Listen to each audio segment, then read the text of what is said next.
ताजा, रसीले और शानदार prime tomato ketchup, fresh and pure. बंद को समर्थन करिबो बाम दल एवं कांग्रेस। एथिरे बीजेडी निजर समर्थन जणाई नाही। केवल अत्यावश्यक सामग्री, मेडिकल एवं परीक्षा को छाड़ी सबकिछि बंद रहइबो बोली कहिछि सीपीआई एवं कांग्रेस। एपटे श्रमिक संगठन बाम दल और कांग्रेस बंद डाकरा को समालोचना करिछि बीजेपी। संगठन माने श्रमिक मानकु नै बेपार करूछन्ति, श्रमिक नारे वर्ष वर्ष धरी राजनीति करूछन्ति। पूर्वरु 38 श्रम आईन थिला, जहार क्षति भारतर श्रमिक माने पाउथिले। एबे संस्कार को जेउ माने विरोध और आंदोलन करूछन्ति सेमाने आगरु कल कारखाना बंदर सूत्रधर थिले। सबु संशोधन श्रमिकक हितरे आसिछि बोली कहिसन्ति बीजेपी मुखपात्र अनिल विश्वाल।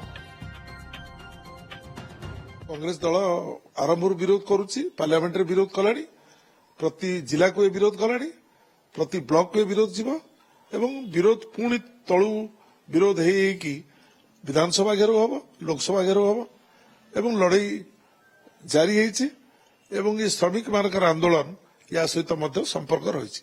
द्वितीय कथा हूँ चाषी ताको आउ गोटे श्रमिक बोली कह श्रम करी तार धान उत्पादन करिछि, चाषी धान बिक्री कर पारना। आंदोलन तो निश्चित भाव में लोके तो करेंगे श्रमिकर समस्या, दादन समस्या, चाषीर समस्या, विद्युतर समस्या, ये तो सबु समस्या मानविक समस्या, लोक मान समस्या।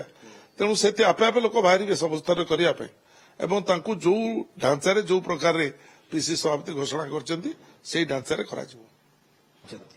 मुख्यतः 4टी श्रम कोड जहां केंद्र सरकार 44टी श्रम आईन को बातिल कर 4टी श्रम कोड रे परिणत करछंती, जहां फल रे श्रमिकर जो मौलिक अधिकार यूनियन गठन करिवार अधिकार, सर्वनिम्न कार्य निर्घंट को 8 घंटा वृद्धि कर 10 घंटा करिवा एवं रात्रिकालीन समय रे महिला मान को ड्यूटी करिवा पई बाध्य करिवा, ये समस्त कथा सहित यूनियन गठन करिवार जो मौलिक अधिकार पाइथिला श्रमिक तार अधिकार को साब्यस्त करिवा पई ताहा अनेक परिमाण रे बाधा प्राप्त हबो। तेणु श्रमिक मानकर कष्टलब्ध जो अधिकार पाइथिले श्रम आईन मानक जरिया रे ताकू छड़े नवा पई कॉर्पोरेट हाउस को सपोर्ट करबा पई ये व्यवस्था हिच।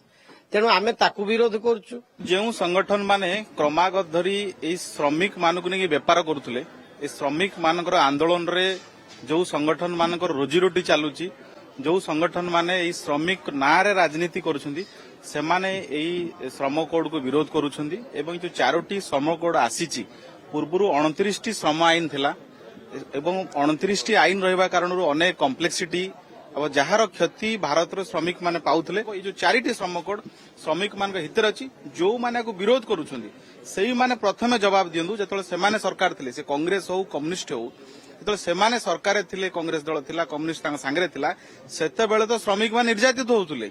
ये 4टी श्रम कोड श्रमिक मानकर नुआ सुरक्षा, तांकर रोजगार याकू बाट काढिबो एवं श्रमिक मान हितर अछि। चीफ रिपोर्टर रश्मिरंजन दास अधिक सूचना पाई रहिछंती। रश्मिरंजन, काली भारत बंद डाकरा, तेबे श्रमिक संगठन गुड़िकर दाबी कौन एवं नुआ श्रम आईन को विरोध कहीं को पॉइंट को सेमाने विरोध करूछंती?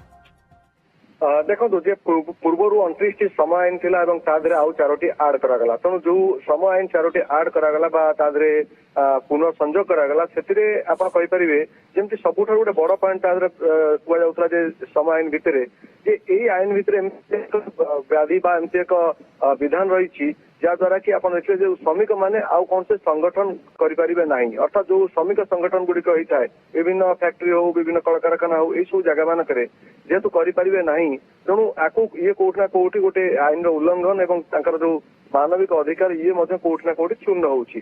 तेणु तार प्रतिवाद रे ये जो आसंता काली 4टी श्रम कोड को उल्लंघन करने घटना हो, जमी महिला मान को रात्रि समय काम नियोजन करने हो, आपको सब विरोध करी 4टी श्रम आईन एवं ता सहित अन्य दाबी रही जमती कि आम राज्यर कथा कहीपर, विद्युत बिल कथा कहीपर, धान उत्पादन हो बिक्री प्रकार जो समस्या से समस्या कहुपर, अनेक समस्या को नहीं राजरास्ता को ओह्लैछि वामपंथी दल एवं ता सहित ट्रेड यूनियन, भारतीय ट्रेड यूनियन, मजदूर संघ एवं ମଧ୍ୟ ସାମିଲ ହୋଇଛି। ତେଣୁ ଏଇ ଯୋଉ ଆନ୍ଦୋଳନ କାଲି ହଉଛି ବା ହରତାଳ ହବା ପାଇଁ ଯାଉଛି ଯେ ସକାଳ 6 ରୁ ସନ୍ଧ୍ୟା 6 ଏଇ ଯୋଉ 12 ଘଣ୍ଟିଆ ବନ୍ଦ ଡାକରା ଆ ଦ୍ୱାରା ସାରା ଓଡିଶା ମଧ୍ୟ ପ୍ରଭାବିତ ହବାର ଯଥେଷ୍ଟ ସମ୍ଭାବନା ଅଛି। କିନ୍ତୁ ଆପଣ ଶୁଣୁଥିଲେ ଯେମିତି ଭାରତୀୟ ପ୍ରଭାବ ଖାସ କରି କେମିତି ରହିବ, କାରଣ କଂଗ୍ରେସ ବି ସମର୍ଥନ ଜଣାଉଛି, ବାମ ଦଳ ବି ସମର୍ଥନ ଜଣାଉଛି, ପ୍ରଭାବ ଅଧିକ ରହିପାରେ କି ଦୃଷ୍ଟିକୋଣରୁ କିଭଳି ଆମେ କହିପାରିବା ଯେ ବିଭିନ୍ନ ସ୍ଥାନରେ ମଧ୍ୟ ପିକେଟିଂ କରାଯାଇପାରେ, ଏ ଦୃଷ୍ଟିକୋଣରୁ ଆମ ରାଜ୍ୟରେ ପ୍ରସ୍ତୁତି କ'ଣ? ଦେଖନ୍ତୁ ଆମ ରାଜ୍ୟରେ ଆମେ କହିପାରିବା ସାରା ଦେଶରେ ଏବଂ ଆମ ରାଜ୍ୟରେ ତା ଭିତରେ ଯେହେତୁ ଆପଣ ଦେଖିବେ ଯେ ବିଭିନ୍ନ ଯୋଉ ଛକ ବଜାର ଏବଂ କଳ କାରଖାନା ଦୋକାନ ବଜାର ଏବଂ ତା ସହିତ ଯୋଉ ଅଖ ଚକ ସବୁ ବନ୍ଦ ରହିବ, କାରଣ ଗାଡି ଘୋଡା ବନ୍ଦ ରହିବ, ସ୍କୁଲ କଲେଜ ଶିକ୍ଷାନୁଷ୍ଠାନ ଗୁଡିକ ମଧ୍ୟ ବନ୍ଦ ରହିବ।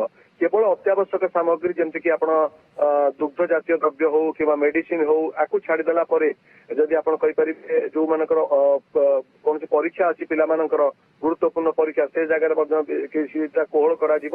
କିନ୍ତୁ ତା ବାଦ ଯଦି ଆପଣ କହିବେ ଅନ୍ୟାନ୍ୟ ସବୁ ଜାଗାରେ ସ୍କୁଲ କଲେଜ ବ୍ୟାଙ୍କ ଏବଂ ଶିଳ୍ପାନୁଷ୍ଠାନ ଏବଂ ବିଭିନ୍ନ ପ୍ରକାର ଯୋଉ ଦୋକାନ ବଜାର ରହିଲା ଇଏ ମଧ୍ୟ ବନ୍ଦ ରହିବ। ତେଣୁ ମୋଟାମୋଟି ଭାବରେ ଯେହେତୁ 10ଟି ଟ୍ରେଡ ୟୁନିୟନ ଏବଂ ତା ସହିତ ବିଭିନ୍ନ ପ୍ରକାର ଯୋଉ ସଂଗଠନ ଗୁଡିକ ରହିଛି ସିଏ ମଧ୍ୟ ସହଯୋଗ ଜଣାଇଛନ୍ତି। ତ ନିଶ୍ଚିତ ଭାବରେ ଆସନ୍ତା କାଲିର ବନ୍ଦର ପ୍ରଭାବ ବେଶ ପ୍ରଭାବିତ ହେଇପାରେ ବୋଲି ଅନୁମାନ କରାଯାଉଛି। କିନ୍ତୁ ଯୋଉ ଜାତୀୟ ରାଜପଥର ବିଭିନ୍ନ ଜାଗା ବନ୍ଦରେ ଶ୍ରମିକଙ୍କ ସମସ୍ୟାର ସମାଧାନ ହେଇଯିବ କି?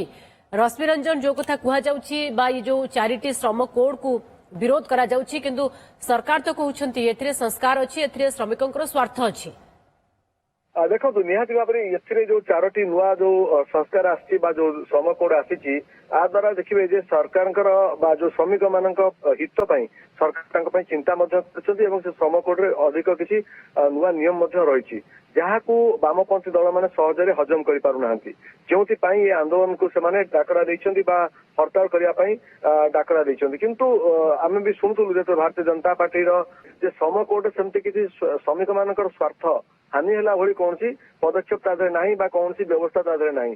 ବରଂ ଶ୍ରମିକ ମାନଙ୍କର ସ୍ୱାର୍ଥକୁ ଦୃଷ୍ଟିରେ ରଖି ଯେହେତୁ କେନ୍ଦ୍ର ସରକାର ଏଭଳି ନିୟମ ଆଣିଛନ୍ତି ନିଶ୍ଚିତ ଭାବରେ ଇଏ ଶ୍ରମିକ ସଂଗଠନକୁ ଅଧିକ ମଜବୁତ କରିବ ଏବଂ ଶ୍ରମିକ ମାନଙ୍କର ହିତ ଦୃଷ୍ଟିରୁ ଏହା ଶ୍ରମିକ ମାନଙ୍କୁ ଅଧିକ ସଶକ୍ତ କରିବ।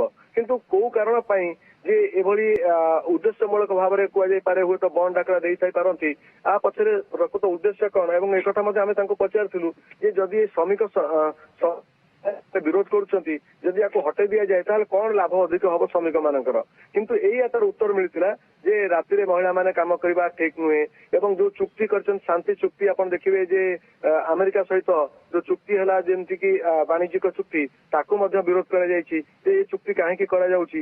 ତେଣୁ ଏଇ ସବୁ ଆ ଦ୍ୱାରା ଶ୍ରମିକ ବା ଶ୍ରମିକ ମାନଙ୍କ ଦ୍ୱାରା ଉତ୍ପାଦିତ ଯୋଉ ସାମଗ୍ରୀର ମୂଲ୍ୟ ହ୍ରାସ ପାଇବ, ତାଙ୍କର ଦ୍ରବ୍ୟ ମୂଲ୍ୟ ହ୍ରାସ ପାଇବ ଏବଂ ତାଙ୍କର ଯୋଉ ମାନେ ଶ୍ରମିକ ମାନଙ୍କର ଯୋଉ ବିଭିନ୍ନ ଶ୍ରମିକ ସଂଗଠନ ଶ୍ରମ କୋଡ ପ୍ରତ୍ୟାହାର ପାଇଁ ଦାବି କରୁଛନ୍ତି, କିନ୍ତୁ କେନ୍ଦ୍ର ସରକାରଙ୍କର ଯୁକ୍ତି ହେଲା ଯେ ଇଏ ସଂସ୍କାର ଶ୍ରମିକ ମାନଙ୍କର ସ୍ୱାର୍ଥରେ କୌଣସି ହାନି ପହଞ୍ଚାଉ ନାହିଁ, ବରଂ ରାଜନୀତି କରାଯାଉଛି। ବିଭିନ୍ନ ଟ୍ରେଡ ୟୁନିୟନ ନିଜ ସ୍ୱାର୍ଥରେ ଆଞ୍ଚ ଆସୁଛି ବୋଲି ଏହାକୁ ବିରୋଧ କରୁଛନ୍ତି। କିନ୍ତୁ ଦେଖିବା କଥା ଯେ କାଲିର ବନ୍ଦ ପାଳନର ପ୍ରଭାବ କେମିତି ରହୁଛି। ବହୁତ ବହୁତ ଧନ୍ୟବାଦ ରଶ୍ମି ରଞ୍ଜନ ଆପଣଙ୍କ ସମସ୍ତ सूचना। अच्छे टमाटर होंगे पार, दागदार हो गए बाहर, ज्यादा पकने वालों की हो गई हार, ताजा रसीले प्राइम का दावेदार prime tomato ketchup, fresh and pure.